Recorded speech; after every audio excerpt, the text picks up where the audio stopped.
नमस्कार, मी Sharda Karve, फंक्शुई master. Yes, आज आपण इथे थँक्यू सो मच सगळ्यांचं मनापासून स्वागत. पण आज मला फंक्शुई बद्दल सांगायचं होतं. आपण प्रश्न उत्तर नक्की घेऊ, पण थोडंसं उशिरा घेऊ. म्हणजे जे प्रश्न तुमच्या मनात आहेत त्याचे पहिला मी आन्सर्स बरेच लोकांचे देते आणि त्यावेळेस आपण थोडंसं पुढे जाऊ. लक्ष देऊन फक्त ऐका. फार इम्पॉर्टंट, खूप छान आणि खूप हेल्पफुल असणार आहे हे सगळं. तर फंक्शुई, येस. ऍक्च्युली हे दोन शब्द आहेत, फेंग आणि शुई, विंड अँड वॉटर. आपल्या आजूबाजूला, आपल्या घराच्या परिसर जेवढा पण आहे, जेवढा तुम्हाला दिसतोय, जेवढे तुमच्या घराला दरवाजे खिडक्या आहेत, त्यातून हवा येते. आजूबाजूला जेवढी जो काही परिसर असेल त्यावेळेस. त्यामुळे होतंय का, ती एनर्जी जी तुमच्या घरात येते, ती एनर्जी तुमच्या घरावर पहिला सगळ्यात अफेक्ट करते आणि मग ते घर तीच एनर्जी तुमच्यावर लागू करते. तर हे तुम्हाला आवडो न आवडो, म्हणजे बरेच लोक म्हणतात की I don't believe in feng shui and all. So you believe or not. म्हणजे कसं आहे की सगळीकडे एनर्जी जी काय आहे, आपण श्वास घेतो सोडतो. आता तुम्ही जर म्हणाल की मला काय पटत नाही बाबा, मी काय श्वास घेणार नाही, असलं काय होत नाही है ना. आपण आपोआप श्वास घेतो सोडतो. तसंच आहे फंक्शुईचं पण. Whether you believe or not, feng shui is there. कारण आपल्या घराच्या आजूबाजूला जी काय हवा आहे, जे काय पाणी आहे, जे काय ऊन आहे, जे काय वारा आहे, जे काय पाऊस आहे, त्याचा इफेक्ट न कळत आपल्या घरावर होतो आणि घर आपल्याला तेच रिझल्ट देतो. मग गुड एनर्जी असेल तर गुड देतं, बॅड एनर्जी असेल तर बॅड देतं. मग त्या घरात थोडेसे कटकटी वगैरे होत राहतात है ना. त्यामुळे मला विश्वास नाही किंवा विश्वास आहे, एवढंच आहे की सायन्स आहे हे आणि आपल्याला ह्यातलं जास्ती माहिती नाही. त्यामुळं गडबड आहे की अरे, पण बऱ्याच वेळा तुम्ही हे पण ऐकलं असेल की एखादी बाई खूप आजारी किंवा खूप तिच्या बरोबर बॅड हे होत असेल, तर आपण कसं म्हणतो आयुष्यात तिने कधी काही बॅड केलं, म्हणजे वाईट केलं नाही कोणाचं, पण तिच्यावर असं काय होतं काय कळत नाही बाबा. न कळत आपण तिच्या कर्माबद्दल बोलतो. किंवा बऱ्याच वेळा असं पण मी ऐकलंय, माय माय हजबंड, म्हणजे असं स्वतःच्या नवऱ्याबद्दल सांगताना की इतका कष्ट करतो, इतका कष्ट करतो, कायम कष्ट करायला तयार असतो, पण रिटर्न मध्ये म्हणावा तेवढा पैसा नाही मिळत त्याला है ना. म्हणजे काय, कर्म. तर तो किती काम करतो, कसा वागतो, त्याबद्दल आपण न कळत बोलून जातो. इव्हन तुम्ही ऐकलं असेल की एखाद्या घरात आम्ही राहायला गेलो तेव्हा बापरे, इतकं मस्त त्या घरात खूपच छान सक्सेस मिळाला. किंवा एखाद्या घरात आम्ही राहायला गेलो आणि नॉट गुड है ना. असं खूप जणांना खूप वेगवेगळे अनुभव येतात. न कळत तुमच्या लक्षात नसेल आलं की तुम्ही बोलताय कशाबद्दल, वास्तूबद्दल, तुमच्या घराबद्दल, की जे न कळत तुम्ही म्हणताय की काहीतरी रिझल्ट देत असतं है ना. तर हे जे लोक म्हणत राहतात 100% नशिबात आहे तेच होतं आणि आम्ही आमच्या मनगटावर किंवा आमच्या जे काय आम्ही कष्ट करायला तयार आहोत त्याच्यावरच विश्वास आहे. मग फंक्शुई मध्ये असं म्हणतात की 100% नशिबात जे आहे त्यातलं 33% लक नशिबात जे आहे तेच होणार. चेंज करू शकत नाही हे, राईट, नशीब. Next 33% is your karmas. आपण कष्ट करतो, वागतो, लोकांची जे काय आहे, आता मगाशी म्हटलं तसं, तर ते 33% असतं, म्हणजे आपलं कर्म. अँड लास्ट 33% इज आर वास्तुला. येस, हे खूप कमी लोकांना माहिती असेल की आपली वास्तू आपल्याला 33% लक देत असतं. पण हे खूप कमी लोकांना, रादर आपल्याला आपलं वास्तू काहीतरी असलं काय नाही, अगं बस खूप अजून लोक आहेत ज्यांना हे पटत नाही. पण एवढं तरी पटतं की फॅन लावला, मस्त हवा येते आणि आपल्याला छान वाटतं. पण तेच पावसाळा आला, थंडी सुरू झाली की आपल्याला वाटतं नको, नको फॅन नको. सी ऑटोमॅटिकली आपण काय करत असतो डे टू डे लाईफमध्ये नकळत या ऊर्जेचा, या एनर्जीचा वापर तसा करून घेत असतो. पण एवढंच लक्षात येत नाही आपल्या की अरे हीच वास्तू हे सगळं देत असते आणि नकळत आपल्यावर काम करत असते. राइट? तर माझ्या लाईफमध्ये पण असंच झालंय. जेव्हा मी आता सगळ्यांना किंवा बऱ्याच जणांना माहितीये, की मी सगळ्यात म्हणजे बेड रिटन, टिपिकल हाउसवाईफ, मग रेकी शिकली मी आणि रेकीतून बरचसं स्वतःला सावरलं. बरीचशी मी बरी झाल्यावर त्याच्या पुढचं माझं जर्नी सुरू झाली, की बाबा क्रिस्टल हीलिंग करूया, चक्र अँड हे हे सगळं चालू असताना नॅचरली मी जरी स्वतः बरी होत चालली, तरी आता सगळ्यांच्या प्रमाणे मी पण तशीच होती, की साइड बाय साइड माझ्या लाईफमध्ये पण भरपूर सारे प्रॉब्लेम्स होते. नकळत. प्रत्येकालाच असतं. मी पण काय म्हणजे रेकीमध्ये मास्टर झाले किंवा क्रिस्टलमध्ये झाले, चक्रामध्ये झाले. असं करत 35 मोडॅलिटी जे मी शिकले, डझंट मीन की अरे आता मला काय नाही होणार किंवा मला त्रास नाही होणार. तर मध्ये आम्ही म्हणतो की एक रेग्युलर लाईफ प्रमाणे आपल्याला प्रत्येकाला 33 नशिबात जे आहे तसे प्रॉब्लेम्स येत राहणारच. माणसाच्या कर्मामुळे असेल, घराच्या वास्तूमुळे असेल, थोड्याफार ज्या काही कटकटी येतात, जे काही प्रॉब्लेम्स येतात, तर त्याला ह्या मिरचीला, ह्या प्रॉब्लेमला गूळ म्हणजे फेंग हे सोल्युशन. म्हणजे आरामात प्रॉब्लेम आपण सोडू शकणार. तर माझे जेव्हा असे प्रॉब्लेम्स खूप सारे यायला लागले, तेव्हा आम्ही नवरा बायको ॲज यू नो की खूप अल्टरनेटिव्ह हीलिंग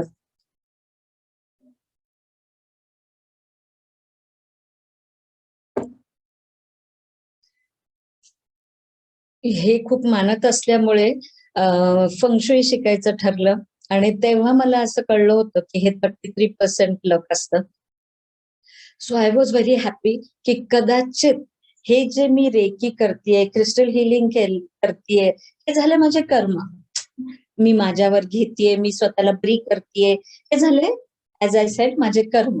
किंवा मी दुसऱ्यांना बरं करून मुलींना ह्याच्यात नवऱ्याला या प्रॉब्लेम मधून सोडवते.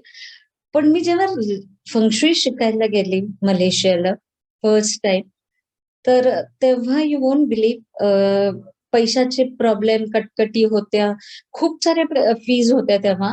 तरी सुद्धा हे सगळं ऍडजस्टमेंट करून जेव्हा मी फेंग शिकून आले, तेव्हा खूप सारे आर्टिकल्स घेऊन आले मी. आठवतं तेव्हा म्हणजे एक काळ असा होता की फेंग आर्टिकल्स खूपच फेमस होते. म्हणजे अगदी घराघरातून असे लोक की बेडूक घेऊन असं ठेवलेलं असं बुद्धा, लाफिंग बुद्धा असायचा प्रत्येकाच्या घरी. विंचाईम आठवत असेल तुम्हाला किंवा ते बांबू प्लांट्स तेव्हा आले जास्ती करून, है ना. पण सगळ्या लोकांनी मेन बेसिक त्याचे कुठं ठेवायचं, ते कुठल्या दिशेला ठेवल्यावर त्याचा इफेक्ट मिळेल वगैरे असलं काही माहिती नसल्यामुळं अक्षरशः त्याची वाट लावली. म्हणजे आता तरी वस्तू कुठलीही बघितलं तर असं हसायला येतं त्या वस्तूकडे बघून. पण ट्रस्ट मी, ठराविक वस्तू म्हणजे एक 25-30 वस्तू तर मी नक्की शिकवणार आहे, की ज्याच्यानी परफेक्ट जागी ठेवल्याने परफेक्ट रिझल्ट मिळतो. त्यामुळे ह्याबद्दल पण म्हणजे आता लाफिंग बुद्धाचे जवळजवळ 12 प्रकार असतात. किंवा तो टोड, बेडूक ठेवायचं ना किंवा विंचण. बरेच लोक त्यांच्या लक्षात येत नाही, रादर माहिती नसल्यामुळे 4 रॉडची विंचण लावतील, 5 रॉडची विंचण लावतील. किंवा तुम्ही भगवा मिरर पण पाहिला असेल, त्याला भगवा मिरर म्हणतात, हे पण लोकांना माहिती नाही. असं षटकोनी अष्टकोनी असतं ते मिरर आणि तो मेन डोरच्या वरती लावतात. का तर निगेटिव्ह एनर्जी काढून घ्या. तर असलं नसतं अजिबात. त्यामुळेच मी म्हंटल की बऱ्याच लोकांनी त्याचा अक्षरशः चोथा केलाय. म्हणजे अरे रे असं होतं की खरंच कशी वापरायची ती गोष्ट न माहिती असल्यामुळे ही सगळी वाट लागली. पण एनिवे आपण त्याच्याबद्दल पण खूप मी डिटेलमध्ये सांगणार आहे. अँड ॲज यू नो की मी जेव्हा पण शिकवते खूप डिटेलमध्ये शिकवते आणि खूप सोपं आणि खूप इझी करून सांगणार आहे मी. तर येस, मी जेव्हा वेन आय केम बॅक तेव्हा मी खूप ठिकाणी म्हणजे आम्ही खूप वस्तू घेऊन आलो आणि खूप म्हणजे दिशा घरातल्या प्रत्येक म्हणजे आता तुम्हाला थोडस डिटेलमध्ये सांगते की 8 दिशा असतात, बरोबर? असं काही नाही की ठराविक देशातच या दिशा आहेत आणि ठराविक देशात दिशा नाही, असं तर काही नाहीये. सगळीकडे दिशा प्रकार आहेत, सगळीकडे ऊन आहे, सगळीकडे पाऊस आहे, सगळीकडे नद्या आहेत, सगळीकडे डोंगर आहेत. तर आजूबाजूचा परिसर आपल्या घरावर कसा इफेक्ट करतो, हे 8 दिशा ज्या आहेत ना, अजून एक बऱ्याच लोकांना दिशा कशा बघायच्या ते पण नाही कळत. नॉर्थ म्हणजे नॉर्थ मग नॉर्थच्या साईडला कुठली दिशा तर आपण हे सुद्धा डिटेलमध्ये करणार आहोत. बेसिक नॉलेज दिशांचं सुद्धा. कारण मी खूप लोकांना बघितलं नाही माहिती त्यांना दिशा. उदाहरण सांगू का? एकांच्या घरी मी फंक्शुई करायला गेलेलो आणि प्रॉपर आर्किटेक्ट माणूस तो. त्याच्या बायकोनी म्हणजे दोघं नवरा-बायको होते तिथे. तर मी त्यांना सांगितलं, की तुम्ही पलंग असा लावा, असा ठेवा म्हणजे त्या दिशेला तुमच्या ह्याच्याप्रमाणे. आणि ना म्हणजे मी घरी गेली नव्हते. ऑफिसमध्येच त्यांना मी सांगितलं, की असं-असं करा आणि नॉर्थ वेस्टला डोकं करून झोपा वगैरे. ओके. तर मग ते सगळं ऐकलंय-बिकलंय. एक 4 दिवस पण नाही, दुसऱ्या दिवशीच असेल. लगेचच नवरा-बायको परत आले आणि इतके वैतागले होते माझ्यावर. म्हणे, "मॅम तुम्ही काही पण सांगता, असं कधी असतं का?" वगैरे. म्हटलं, "झालं काय?" तर म्हणे, "नॉर्थ वेस्टला डोकं करून हे कसे झोपतील?" रात्रभर मी त्यांना उठवत राहिली. नॉर्थ वेस्ट झोपायचंय. म्हणजे त्या बाईनी नॉर्थला डोकं केलं होतं, वेस्टला पाय केले होते. Can you imagine? तिरपं. मी तुम्हाला नंतर व्हाईट बोर्डवर दाखवते. कशी झोपली होती. Oh my god! म्हणजे नॉर्थ वेस्ट ही दिशा सुद्धा लोकांना वायव्य. North west is what? वायव्य. जेव्हा मी तिला असं सांगायचं ना मग मराठीत. सो आय थॉट की म्हटलं तुम्ही तुमचा नवरा आर्किटेक्ट, मला काय माहिती तुम्हाला दिशा नाही. सो हा दिशेचा प्रॉब्लेम इतका आणि असा होऊ शकतो. असे माझ्याकडं खूप खूप खूप म्हणजे आपण रात्रभर बसलो ना आता तरी मी तुम्हाला इतकी हसवेन की असे असतात लोक, इतकं इतकं मी सांगू शकते. एनिवे कमिंग बॅक की ह्या ज्या 8 दिशा असतात तर त्या पण आपण शिकणार आहोत, कंपासनी कशा बघायच्या वगैरे. आणि ह्या 8 दिशेला प्रत्येक दिशा आपल्याला काहीतरी सांगत असते. उदाहरणार्थ आता साऊथ ईस्ट दिशा घेऊया आपण. आता साऊथ ईस्ट म्हणजे काय सांगून टाकते. आग्नेय. ईस्ट आणि साऊथच्या मधली दिशा आग्नेय. तर ही आग्नेय दिशा जी आहे त्याला एक नंबर असतो, 4 नंबर. त्याला एखादं काय म्हणायचं एलिमेंट असतं, वूड एलिमेंट आपण पकडतो. म्हणजे मी तोपर्यंत तुम्हाला समजण्यासाठी सांगते. वूड एलिमेंट आहे. ओके. मग त्याला असतं की एखादी व्यक्ती, तर सगळ्यात मोठी मुलगी घराची म्हणजे साऊथ ईस्ट. आता तिथं नॉलेज म्हणजे जसं आपण पीपल लक वगैरे प्रत्येकाचं वेगवेगळं करिअर एक दिशा आहे, तर तसं इथं काय आहे नॉलेज. आता बॉडी पार्ट्स पण इथे आहेत. हिप प्रकार जो आहे, हिप म्हणजे हिपच्या पूर्ण ते गोल, हिपचा कमरेपासूनचा कम्प्लीट गोल, तो दर्शवतो कुठला साऊथ ईस्ट. तर आता जेव्हा साऊथ ईस्ट तुमच्या घराची मिसिंग असेल किंवा तुमच्या घरी साऊथ ईस्ट एरियाच नसेल, दिशाच नसेल, कशी ती पण सांगते. जर नसेल किंवा तिथे काहीतरी पायथॉन असेल किंवा तिथे पाणी तुमच्या साऊथ ईस्ट सेक्शन मध्ये तुम्ही डस्टबिन ठेवला असेल, कचरपट्टी ठेवली असेल किंवा लोखंड मेटलचं भरपूर काय काय ठेवलं असेल किंवा तिथे टॉयलेट बाथरूम असेल, तर ही दिशा वीक झाली. मग जर वीक झाली असेल तर घरची मोठी मुलगी काय होणार आहे, तिला म्हणावं तेवढी शिकणार नाहीये किंवा त्या घरातल्या लोकांची, काही लोकांचे हिप मोठे असतात बघितलं का, तर तसं असणार आहे. किंवा ह्या लोकांना तिथे चिकन प्रकार पण आहे. म्हणजे तंदूर, KFC खायला खूप आवडेल वगैरे असलं सगळं. तर हे झालं एका दिशेचं, बरोबर? मी तुम्हाला थोडंसं मिसिंग म्हणजे काय सांगते. टीम आमची जरासं मिसिंग म्हणजे घर दाखवाल जरा? Yes. See L shape house. नाही आधीचं हे नको. L shape. येस. सी ही घरं जर तुम्ही बघितलं तर ही सगळी घरं एल शेप दिसतात. बघितलं का? शेप कसा आहे? एल. म्हणजे सेंटरच नाहीये या घराला. प्लस त्याच्या समोरचा जो चौकोनी भाग केला तर म्हणजे अजून जो मिसिंग आहे तो जर ऍड केला तर चौकोनी घर होईल ना. तर हे जे मिसिंग आहे ना, ती जी काही दिशा मिसिंग असेल तर त्या घराला त्या दिशेचा लाभ मिळणार नाहीये. नेमकी ती जर पैशाची दिशा असेल तर नाही, पैशाची कमतरता, किती कष्ट केले, किती स्वतःच्या मनगटावर विश्वास ठेवून रात्रभर काम केलं तरी सुद्धा रात्रंदिवस काम करून पैशाचा प्रॉब्लेम असणार आहे. इव्हन सेंटर नाही. ज्या घराला सेंटर नाही ती घरं कशी असतात, त्या घरच्या व्यक्ती एकमेकांचं जराही ऐकत नाहीत. प्रत्येक जण आपापल्या मनाचं राज्य करत असतं. म्हणजे even centre is health. Health issues असतात ह्या लोकांना. प्लस काय असतं, सेंटर नसेल तर तुम्ही एकमेकांचं तर ऐकत नाही, एकत्रितपणा जो पाहिजे ना बॉन्डिंग, ते पण नसतं. तर हे झालं सेंटर. आता एखादं सपोज तुमच्या घराला साऊथ एरिया नाही, सपोज तो एरिया टॉयलेट बाथरूम आहे किंवा मिसिंग आहे किंवा वीक आहे, जसं आपण म्हंटल की त्याच्यात म्हणजे बरेच बंगले पण असतात आणि बंगल्याच्या साऊथ बाजूला नेमकं तिथं पाणी असेल किंवा बऱ्याच वेळा असं होतं की साऊथ वीक म्हणजे एक डायरेक्ट सियाल शो यू.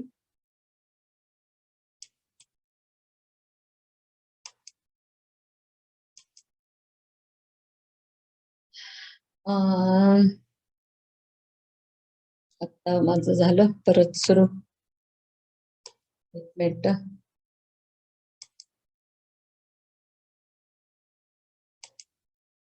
ओके.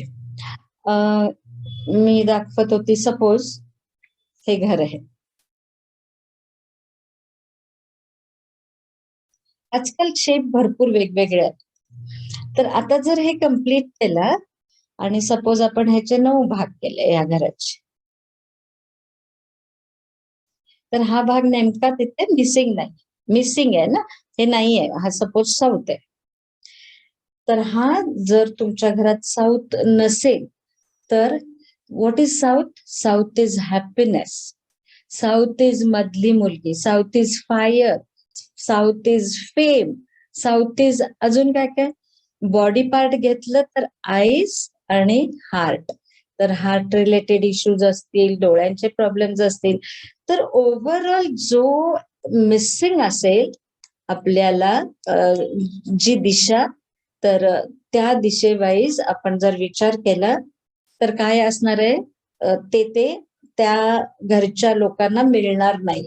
ते सुख आणि त्या दिशेचं जे काय म्हणजे मधली मुलगी असेल तर तिचं लवकर लग्न नाही होणार वगैरे. आता तसंच साऊथ वेस्ट दिशा जर घेतली तर साऊथ वेस्ट दिशा ही तर घरची फिमेल आई और मेन मेन फिमेल किंवा घरची करती आपण म्हणूया, मदर ऑफ द हाऊस.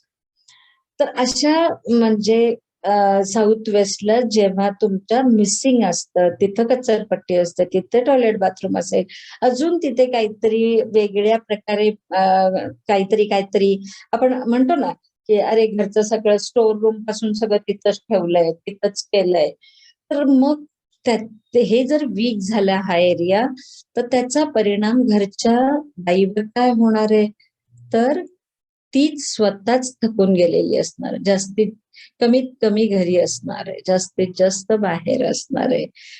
आणि south west stomach related problems असतात घरातल्यांना, किंवा आता आपण म्हणतो जमीन जुमला ऍसेट्स, तर ते त्याच्यावर परिणाम, ह्या लोकांचं स्वतःचं घर वगैरे नसणार, मग अशा बऱ्याच गोष्टी असणार आहे. हे झालं आपलं 8 दिशा वाईज वेगवेगळं, बरोबर. पण आता जेव्हा मी 8 दिशांचं ओव्हरऑल मला म्हणजे जेवढे त्या घरात लोक राहत असतील, तेवढ्या लोकांच्यावर काय परिणाम होणार? प्रत्येकाला वेगवेगळं होत असणार आहे, राईट? तर सगळ्यात महत्वाचं तुमच्या जन्मतारखेप्रमाणे प्रत्येकाला जन्म डेट बर्थ डेट माहिती असते, जन्मतारीख, बरोबर आहे. तर जन्मतारखेचं जर कॅल्क्युलेशन मी शिकवलं तर बऱ्याच लोकांना माहिती असेल, त्याला कुवा नंबर म्हणतात, लाईफ नंबर म्हणतात, मिंगवा म्हणतात, त्याला गुवा म्हणतात. तर प्रत्येक जणांचं वेगवेगळं त्याला नाव आहे. आता हा जर तुमचा नंबर मी काढून शिकवलं तुम्हाला काढायला, तर त्या नंबर प्रमाणे तुमच्या 4 दिशा चांगल्या असतात, 4 दिशा अनफेवरेबल असतात. मग ह्या अनफेवरेबल मध्ये जर तुम्ही झोपत असाल, जर तुमची कामं करत असाल, जर रेकी घेत असाल किंवा क्रिस्टल्स त्याच ठिकाणी ठेवले असतील किंवा त्याचा वापर करत असाल, रिझल्ट काय मिळणार आहे? 33% कमी मिळणार आहे. You understand? तर मग काय होणार आहे? हे 33% कमी मिळायला लागलं. ऍक्च्युली आपल्याला लक्षातच येत नाही की हे 33% आपल्याला मिळतंय, नाही मिळत, हे माहिती नव्हतं. आता तुम्हाला लक्षात येईल की अरे असं पण असतं. आता बऱ्याच लोकांचं असं असतं की अरे माझ्या मुलीचं किती मी ट्राय करते, लग्न नाही होत आहे. Is that corner missing? Find out की अरे एक्झॅक्ट तिच्या आता हे 4 दिशा ज्या असतात ना, त्यात एक दिशा तुमची नात्याची, रिलेशनशिपची असते. आता तीच जर तुम्ही त्याच्यात काय काय काय काय गोंधळ केला असेल, तर मग ऍक्टिव्हेट होणार आहे का? तुम्हाला पाहिजे तसं नातं असणार आहे का तुमचं? नाही, लग्न होताना सुद्धा कटकटी असणार आहे. तर हेल्थच्या विषयी पण तसंच आहे. ह्या 4 चांगल्या दिशा कुठल्या कुठल्या असतात? एक हेल्थची असते, एक वेल्थची असते, एक रिलेशनशिपची असते आणि एक करिअरची. तुम्हाला जे पाहिजे ते ऍक्टिव्हेट करू शकता. मग ती घरची बाई असो, प्रत्येकाला बर्थडे आहेत, प्रत्येकाच्या दिशा वेगवेगळ्या आहेत. तुम्हाला हवं ते तुमचं ऍक्टिव्हेट करायचंय तुम्ही. You understand? तर हे 4 दिशा ज्या चांगल्या आहेत, त्या मी वापरतीये का? का मी त्याच्या बरोबर अपोजिट दिशेमध्ये झोपतीये? करायचं तोडफोड काय करायची आहे का? अजिबात नाही. मग ऍक्टिव्हेट कसं करायचंय? फक्त ह्या बेडरूम मधून उठून त्या बेडरूम मध्ये और माझ्याच बेडरूम मध्ये मी फक्त पलंग इकडचा तिकडचा करू शकते का? तर त्याच्यावर पण बरेच क्युअर्स आहेत, व्हेरी इझी, की आपण कसं करायचं. लोकांना काय आहे, गुगलवर बघून कुवा नंबर काढायचं शिकतील बर्थ डेट प्रमाणे, ह्या माझ्या चांगल्या दिशा, ह्या माझ्या वाईट दिशा. पण पुढे काय, ते जे ऍप्लिकेशन आहे ना, दॅट इज व्हेरी इम्पॉर्टंट, की माझ्या कुवा नंबर, माझ्या बर्थ डेट प्रमाणे नंबर काढेल, नंबर प्रमाणे माझ्या ज्या 4 चांगल्या दिशा, 4 वाईट दिशा आहेत ना, त्या मी ऍक्टिव्हेट कशा करू? यु नो, आता बऱ्याच वेळा असं पण होतं,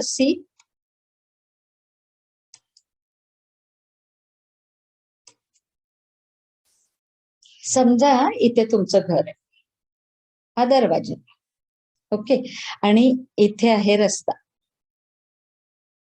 बऱ्याच वेळा असं होतं, लॉंग रस्ता म्हणजे टी जंक्शन ज्याला म्हणतो आपण, टी जंक्शन. असं जर तुमचं बरंच, आता मी इथे संपले म्हणून, नाहीतर अजून ह्या साईडला जर रस्ता घेतला आणि हे जर टी जंक्शन आहे, म्हणजे प्रॉपर तुमच्या घराच्या इकडे ही बिल्डिंग आहे समजूया, किंवा हे तुमचं बंगला आहे समजूया, असं जर डायरेक्ट हर्ट होत असेल, तर इथं कधीच स्टॅबिलिटी नसते. ऑलवेज या घरात सगळं डिस्टर्ब एनर्जी येते ना, डायरेक्ट एनर्जी येते यांच्याकडे. मग ते गाड्या असून इथं जात असतील, इकडे पण जात असतील, पण हा रस्ता असाल, मग ह्यांचं घर बरोबर असं असतं ना, बरेच घर, तर इथून येणारी डायरेक्ट ची म्हणतात त्याला एनर्जी, गाड्या बिड्या असे जाताना काय करणार, ही एनर्जी इथं टाकून जात. त्यामुळे हे घर पुरं डिस्टर्ब असणार आहे. येतं लक्षात? त्यामुळे बाहेरची एनर्जी आपल्या घरावर किती परिणाम करते is very important. For example, suppose आता आपलं घर असं आहे, बऱ्याच वेळा असं तर हा पण पोर्शन मिसिंग आहे, हा पण थोडं. एकूण चौकोन करायचा असतो आणि त्याच्यात जे हे मिसिंग पोर्शन येतात ना, तेवढ्या भागाचं, म्हणजे आता सपोज हा साऊथ ईस्ट असेल, मग हा साऊथ वेस्ट येणार ना. तर म्हणजे साऊथ ईस्ट एरियाचं पण थोडं मिसिंग आहे, साऊथ ईस्ट एरिया पण मिसिंग आहे. तर दोन्हीचे जे काही रिझल्ट मिळणार आहेत त्यात ते काय होणार आहेत तुमच्या बाबतीत, वीक, कमी मिळणार आहे. पण मग तुम्हाला असं वाटत, आता ईस्ट एरिया जो आहे ना, तो स्पोर्ट्स वगैरे रिलेटेड आहे आणि तुमच्या घरात तुम्ही तुमच्या मुलाला अगदी कुठल्या तरी स्पोर्ट्स, म्हणजे तुम्हाला स्पोर्ट्समन बनवायचं त्याला, तर तेवढा पाहिजे तेवढा रिझल्ट मिळणार काय इफ ईस्ट इज मिसिंग. तर हे आधीच आपल्याला लक्षात असेल, आपल्या घराच्या वाईज असा रिझल्ट मिळणार आहे, तर आपले कष्ट नाही बेकार जात. यू अंडरस्टँड काय म्हणायचंय मला?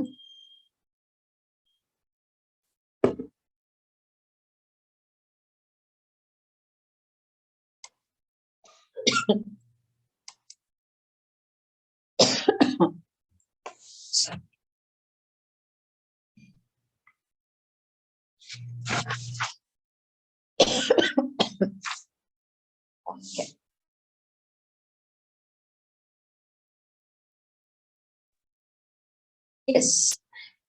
तर मग त्या त्या वेळीस आपल्याला त्या त्या दिशांचे आपल्याला रिझल्ट मिळत असतात. अजून एक अगदीच उदाहरण सांगायचं तर बऱ्याच वेळा असं पण होतं की आपण बेडरूम, म्हणजे खूप लोक तसे झोपत असतील असं मला वाटतंय, की बेडरूमचा मेन डोर असतो ना, त्याच्या बरोबर आपण बेड टाकतो. म्हणजे घरात पण किती गडबड करू शकतो ते पण सांगते. म्हणजे बाहेरची एनर्जी तर डिस्टर्बिंग आहे. आता उदाहरणार्थ पुण्याचे किती लोक आहेत माहिती नाहीये, आपलं full India east east west मानतं सगळं.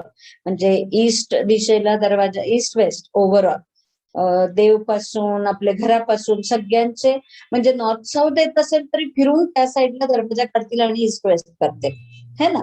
तर हा हा जो आपल्या इंडियात प्रकार आहे, तर जे लोक पुण्याचे कितपत माहिती नाही, तर तुळशीबाग नाही, काय लक्ष्मी रोड, हा तर नॉर्थ साऊथ आहे आणि लोक म्हणतात बापरे नॉर्थ साऊथ नको.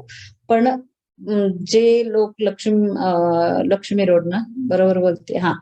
तर लक्ष्मी रोडला कम्प्लीट नॉर्थ साऊथ दुकान आहे आणि मस्त चालतात, तुम्हाला सगळ्यांना माहितीये. So what is the reason? तर हे त्याचं त्यांच्या बर्थडे वाईज ही त्यांची पैशाची दिशा असू शकते, बेस्ट दिशा असू शकते, त्यांच्या करिअरची दिशा असू शकते, which is giving them more and more. Even आपल्या बऱ्याच ठिकाणी तुम्ही बघितलं असेल, घराच्या बरोबर पाठीमागे जर नदी असेल तर these people are not prosperous. पण हे तुम्हाला प्रॉपर माहिती पाहिजे की एक्झॅक्ट काय आहे, कसं आहे, म्हणजे आपलं घराच्या आजूबाजूला काय आहे. जर ते आपल्याला त्रास देते आणि हे जर जेव्हा तुम्हाला कळेल की बाबा अरे माझा मुलगा म्हणून अभ्यास करत नाही, किंवा अरे माझ्या मुलाची बढती त्यामुळे होत नाहीये, किंवा प्रमोशन त्यामुळे अडलंय का, किंवा तुम्ही स्वतः, बऱ्याच वेळा आपण असं होतं की बास झालं, मला कंटाळा आलाय सगळ्या गोष्टीचा, यू गिव्ह अप. म्हणजे नको झालं ना, सगळ्यांच्या कटकटी, सगळ्यांच्या, खूप बायका अशा आहेत की ज्या अशा कंटाळल्या, तर मग त्या कशात झोपत असतील, टोटल लॉस डायरेक्शन मध्ये. त्यामुळे रोज ती एनर्जी घेऊन घेऊन घेऊन काय करतात, total loss loss loss loss त्याच्यात जाऊन काय होतं त्यांना, वन डे ते से की गिव्ह अप, मला नाही जगायचंच नाही, जाऊ दे मी मरतेच. इतपत ही एरिया आपल्याला रिझल्ट देते, टोटल लॉस डायरेक्शन. मग तुम्हाला जर हे कळलं की अरे म्हणून आपल्याला रिझल्ट येत नाहीये, तर रिझल्ट येत नाही पेक्षा 33% जे नशिबाचं आपलं लक आहे, ते जर तुम्ही पकडू शकलात, घेऊ शकलात, यू रन. कारण नशिबात जे आहे ते सपोज आहेच, वाईट थोडं गुड असेल, थोडं बॅड असेल, पकडून चाल. कर्म तर तुम्ही तुमचा प्रचंड तुमच्या कर्मावर विश्वास आहे, मी असं करू शकते, है ना, किंवा करू शकतो. मग स्वतःच्या कर्मावर जर इतका, म्हणजे फुल माहिती आहे, 33% मी घेऊ शकतो माझं, राईट. मग वास्तू जर मिळालं 33%, तर किती छान, आपण अक्षरशः पळायला लागतो. आणि छोट्या छोट्या छोट्या गोष्टी जे आपल्याला त्रास होत असतो ना, तो असा आपण म्हणतो ना योग घालू शकतो. इव्हन ऍक्टिव्हेशन करताना त्या जे मी वस्तू म्हणते त्या सगळ्या घ्यायला पाहिजेत का नाही, पण जेव्हा तुम्हाला माहिती होतं की अरे लाफिंग बुद्ध असा हवा, अरे तो तिथं ठेवायला हवा, किंवा बरेच लोकांचं असतं की अरे माझी झाडं जगतच नाही, मरतातच नुसते. तर ती पण रॉंग दिशेला ठेवली तर मरतात. करून बघा, अगदी नक्की. एस्पेशली तुम्ही जर झाडं वेस्ट दिशेला, नॉर्थ वेस्ट दिशेला वगैरे ठेवली असेल तर ती नक्की मरतात. मग काय तिथं ऊन येत नाही का म्हणून का? तर तसं काही नाही. रॉंग दिशेला ठेवल्या गेल्यामुळे रॉंग रिझल्ट मिळतो. ओके. तर ओव्हरऑल आता मी कन्सल्टेशन इतक्या लोकांचं केलंय. जेव्हा मी शिकून आले तेव्हा सगळ्यात बेस्ट पार्ट एक होता की मला आम्हाला रिझल्ट मिळायला लागले. जसजसे रिझल्ट म्हणजे अरे मुलींचं पण मी छान. यू वोंट बिलीव्ह, माझी मुलगी जेव्हा 10वी ला गेली ना, तेव्हा नेमकं मी त्याच्या 1 वर्ष आधी मी शिकून आली होती हे. तर मी तिला पेपर हॉल म्हणजे त्या एक्झाम हॉल असतो ना, त्या हॉलमध्ये जाऊन कंपास घेऊन तिच्या राइट डायरेक्शनला, पण नेमकी अपोझिट डायरेक्शन येत होती ती लिहिणार आहे. तर मी तिला थोडंसं तिरपं करून बसायला सांगून पेपर लिहायला सांगितलेलं आहे. अँड यू नो खूप छान मार्क्स म्हणजे आमच्या अपेक्षापेक्षा खूप छान मार्क पडले. सो हे जसं मला सांगायचा हेतू की आम्हाला जसजसे छान रिझल्ट यायला लागले, तसं मी कन्सल्टेशन पण सुरू केलं. खूप लोकांचं. आता अजून एक तुम्हाला थोडंसं असं पण आहे, की बर्थ डेट प्रमाणे तुमचा एक ॲनिमल पण असतो ह्याच्यामध्ये. तर तो ॲनिमल सुद्धा आपल्या प्रत्येक दिशेला एक ॲनिमल, असे ॲनिमल पण असतात आणि त्या तुमचा ॲनिमल ज्या दिशेला असेल आणि तिथे नेमकं आता एका क्लायंटचं नेमकं टॉयलेट बाथरूम रादर कमोड येत होतं डायरेक्ट. रॅट होता तो माणूस आणि ते कमोडला बरोबर तो रॅट. आणि मी त्यांना म्हटलं, की "अहो तुम्हाला म्हणावं तसं आयुष्यात नाही मिळणार किंवा जर म्हणजे अ, आपल्याकडे आता 2-3 टॉयलेट नक्कीच असतात ना." तर मी त्यांना म्हटलं, की "फक्त हे टॉयलेट तुमच्या बेडरूमचं टॉयलेट बाथरूम नका वापरू." म्हटलं, "नाही, नाही, नाही, नाही, नाही." असलं काय आणि त्याच्या बायकोनं माझ्यावर अति विश्वास आणि नवऱ्याला अपोजिट मी असतात. तिला काय सांगायचं ते तिला सांगा. मी ह्यातलं काही करणार नाही. असं ऐका तरी तुम्ही, की तुम्हाला तुमच्या जॉबमध्ये म्हणावा तसा रिस्पेक्ट, म्हणावा तशी ग्रोथ नाही मिळणार just because your animal is in the commode. तो म्हटला, "अहो असं एकतर असलं काही नसतंय." पण आता तुम्ही सांगताय म्हणून मी त्यातल्या त्यात मानलं, तरी माझं मन काय हे वापरू नको म्हणत नाही. राहू दे बघू मी आणि यू वोंट बिलीव्ह इव्हन त्यांच्या ऑफिसमध्ये लॅपटॉप दिले सगळ्यांना एक्सेप्ट ह्याला. त्याच्या बॉसने बरोबर ह्याला नाही दिलं. एक. नंतर त्यांनी सांगितलं, की म्हणजे बऱ्याच जणांना बरेच प्रमोशन म्हणजे त्याच्या नंतर आलेल्यांना सुद्धा प्रमोशन मिळालं. ह्याला सगळ्यांना फॉरेनला पाठवलं, ह्याला नाही पाठवलं. म्हणजे तो बॉस काही ना काही कारण सांगायचा. मग त्यांनी सुरू केलं माझ्या क्लायंटनी, की नाही, नाही माझ्या बॉसला माझा राग येतो म्हणून ते मिळत नाही मला. बाकी दुसरं काही रिझन नाहीये. सो असं करत शेवटी रिटायरमेंट घेतली ते. तो माणूस रिटायर झाला आणि काय शेवटचं वाक्य होतं, "नाही, नाही तो माझा बॉस माझ्यावर रागवला होता ना." म्हटलं, "अहो तुमचा बॉस तर नंतर चेंज झाला ना, तुम्ही दुसऱ्याला." अहो तो दुसरा बॉस पण तसलाच होता. त्याला पण मी इतका छान इंटेलिजंट माणूस त्याला पचला नाही. May be see how people म्हणजे टेक देमसेल्फ की मानायला तयार नाही. पण मी त्यांना असं पण म्हटलं 10 दिवस फक्त बाथरूम यूज करू नका. आहे ना दुसरं. जेव्हा नाही अल्टरनेटिव्ह त्याला कोण कुठलंच नाही वापरू शकत. आय एग्री की नाही, नाही, नाही वापरलंच पाहिजे. पण आहे तुम्ही नवरा-बायकोच राहता. बघा ना एक थोडे दिवस बंद करून. पण कसं असतं आपल्याकडे मोडणार पण वाकणार नाही. सो बऱ्याच लोकांचं असं म्हणजे 33% जे असतं ते तुम्ही घेणं अतिशय गरजेचं आहे. आणि हे जे आपल्याला माहिती नाही, कसं आहे माहितीये का, तुमचं तुम्ही पण थोडस म्हणजे विचार करून बघा, किंवा तुम्हाला पण पटतंय का बघा. आता सपोज नेमकं तुम्ही खिडकी उघडली आणि तुम्हाला बाहेर म्हणजे बिल्डिंगमध्ये, आता बहुतेक लोक इथं बंगल्यात जेवढे राहत असतील त्यांच्यासाठी पण जेवढे अपार्टमेंटमध्ये राहत असतील, सपोज 10व्या मजल्यावर राहत असतील आणि त्यांना खिडकी उघडल्याबरोबर दिसलं की पलीकडे बिल्डिंग बांधकाम सुरू आहे. मग ते खड्डे खणणं, ते नोकर म्हणजे जितके कामगार असतील ते सगळं तिथं चालू असतं, राईट? तर ती एनर्जी जेव्हा तुमच्या घराकडे आलं तेव्हा तुमचं पण सगळं हलतं. विचार करून बघा, तुमच्या घराच्या पाठीमागे किंवा शेजारी आसपास बांधकाम जेव्हा चालू होतं आणि तुम्हाला दिसतं ते खड्डे खणलेले आणि ते जर बांधकामाचं सगळं, तर ती एनर्जी जी येते ना, ती आपल्याला सुद्धा मॉनिटरीला डिस्टर्ब करून टाकते. म्हणजे आपल्या घरात सुद्धा सगळं बंद रेलचेल, तर चक्क खिडकी बंद करणे इज द क्युअर. बघायचं नाही, out of site out of mind. आणि तिथून जी हवा येणार आहे, तिथून जी एनर्जी येणार आहे, ती आपल्याला तो निगेटिव्ह इफेक्ट नाही देणार.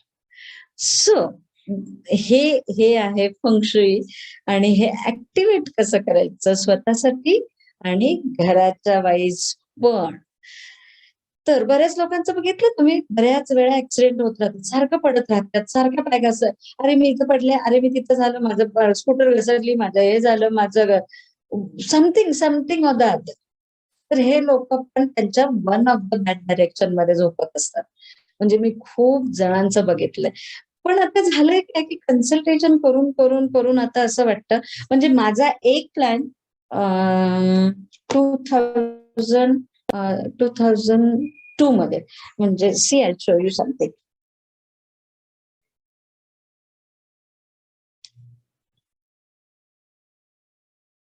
दिसतं का?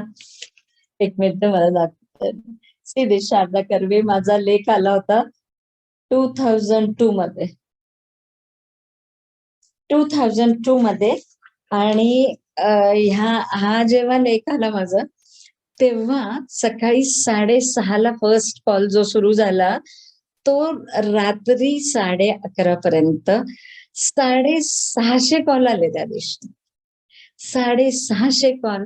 आणि तेव्हापासून माझी ही जर्नी सुरू झाली फेंगशुईची. आणि त्याच्यात एक माझा क्लायंट होता, आणि अजून पण म्हणजे तेव्हा जो सुरू केलाय त्यांनी, तो तेव्हा ना म्हणजे फर्स्ट टाइम माझ्याकडे आला होता, तेव्हा असा आला होता की फार काय मी पैसे देऊ शकणार नाही आणि तुम्ही करा फेंगशुई, मला ह्याच्या ऐकूनच सगळं खूप छान वाटलं, मला विश्वास आहे अँड ऑल दॅट. आणि तो इवन ऑफिस घर सायकलवरून जायचा वगैरे. आणि तेव्हा मी फेंगशुई सुरू केली होती, आणि आजपर्यंत तो माझ्या बरोबर आहे. I show you. See. Yes, Raju Ingle. आज त्यांनी see the journey from bicycle, ते पण त्याची without seat, to Mercedes Benz. अगदी आता 4 दिवसापूर्वी त्यांनी मर्सिडीज बेन्झ घेतली. सी.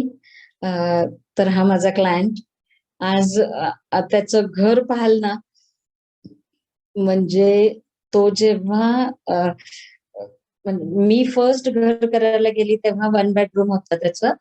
मग त्याच्यानंतर मी त्याला 3 बेडरूम मध्ये शिफ्ट व्हायला सांगितलेली, पण तो म्हटला नको नको, मी 2 बेडरूम मध्ये. Still I forced him to take 3 bedroom flat. मग ते पण तो इझिली म्हणजे ते काय रीडिंग करतो आणि त्या वाईज फेंगशुई वाईज. तर आज म्हणजे मला पण आज त्याचं इतकं कौतुक वाटतं. असे खूप क्लायंट माझ्याकडे. हा अगदी आता रिसेंटली त्याने ते फेसबुकवर टाकलेलं, तर म्हटलं आता दाखवतो मला सगळ्यांना. पण मला असं झालं की इतकं साऱ्यांचं आपण करत बसण्यापेक्षा जर मी हे शिकवलं तर कित्येक लोकांना ह्याचा फायदा होईल. कित्येक म्हणजे तुम्ही जरी तुमचं घरातलं केलं ना, मग दुसऱ्यांचं करा. पण लगेचच आपल्याला असं होतं की अरे त्यांच्या घरात ते बघितलेलं, त्यांच्या घरात ते. म्हणजे तुम्ही इव्हन ना तुमच्या घरी आला आणि तुमच्या नवऱ्याचं किंवा तुमचं अफेअर आहे की नाही हे सुद्धा मी सांगू शकते. इतकं आपल्याला कळायला लागतं. इतकं. मुलगा, मुलगी, नेमकं तुमच्याच चुकीमुळं ते झालेलं असतं, पण झालेलं असतं. तर हे सुद्धा तुम्ही घर जसं आपण पत्रिका बर्थ डेट वरून सांगू शकतो, तसं तुमच्या घरावरून तुमचं प्रिडिक्शन सांगू शकतो. इतकं घर बोलतं आपलं. So this is feng shui. आणि मी हे आता तुम्हाला जे शिकवणार आहे, तर आपण सगळं शिकणार आहोत. उदाहरणार्थ दिशा कशा बघायच्या पासून मी सिलेबस टाकायला सांगते आमच्या टीमला. ग्रुप आपल्या काय म्हणायचं, आता तुमचा ग्रुप आहे की नाही मला माहिती नाही, आता जेवढे लोक आहेत त्यांचं, पण तुमचं दिशा कशी बघायचे तुमच्या बर्थ डेट प्रमाणे, म्हणजे तुमच्या घरातल्या प्रत्येकाचं करू शकता की अरे 33% लक सगळ्यांचं वाढवू शकता तुम्ही. And that is more than enough. अक्षरशः असं वाटतं की आपण पळायला लागलोय, इतका छान फरक पडतो. तर मग 8 दिशांचे वाईज प्रत्येक दिशेचं काय महत्व आहे ते, प्रत्येक दिशा तुमच्या बर्थ डेट वाईज किती महत्वाची आहे, आणि प्लस आपण शिकणार आहोत आउटस्कर्ट्स. तुम्हाला ते माहितीये का, तुमच्या घरात बाहेरून जर तुम्ही उभे राहिलात ना तुमच्या घराच्या, तर घरात मेल डॉमिनेटिंग आहे का फिमेल डॉमिनेटिंग आहे हे सुद्धा बाहेरून कळत. तर अशा बऱ्याच गोष्टी बाहेरचा परिसर सांगतो. आणि सगळ्यात महत्वाचं, आपल्याला बऱ्याच वेळा सपोर्ट नसतो. म्हणजे एक नुसती बिल्डिंग असेल, एक बिल्डिंग उभी आहे आणि तुमच्या बिल्डिंगच्या पाठीमागे किंवा तुमच्या बंगल्याच्या पाठीमागे किंवा तुमच्या बिल्डिंग, बंगला किंवा ऑफिस किंवा फॅक्टरी पाठीमागे डोंगर नसेल, झाडी नसेल, म्हणजे बऱ्याच डिस्टन्स पर्यंत नुसतंच ग्राउंड वगैरे असेल, तर अशा लोकांना सपोर्ट नसतो. ते खूप एकटे, म्हणजे हा मला काही फार आहे, आमचं छान चाललंय असं. आणि तेच ज्यांना सपोर्ट असतो, म्हणजे तुमच्या पाठीमागे बरोबर एखादी बिल्डिंग आहे तुमच्या बिल्डिंग पेक्षा उंच, किंवा तुमच्या बंगल्याच्या पाठीमागे मस्त उंच उंच झाडं आहेत वगैरे, तर अशा लोकांना भरपूर मित्रमैत्रिणी, भरपूर रिलेटिव्ह, भरपूर मदत करणारे, भरपूर सपोर्ट देणारे लोक असतात त्यांच्या आजूबाजूपासून सगळीकडे. तर हे कसं ओळखायचं, आणि एखादं पाणी वॉटर फीचर असेल तुमच्या आजूबाजूला, तर ते कुठल्या बाजूला आहे आणि त्याच्यामुळे तुम्हाला मनी लक तुमचं कमी होणार आहे का वाढणार आहे, वगैरे वगैरे बऱ्याच गोष्टी. येस, तर coming to question and answers. चलो, बरचसं कळलं असेल. आता ह्यातून तुमचे काही प्रश्न असतील तर त्याला मी उत्तर द्यायला तयार आहे. चलो पूछो.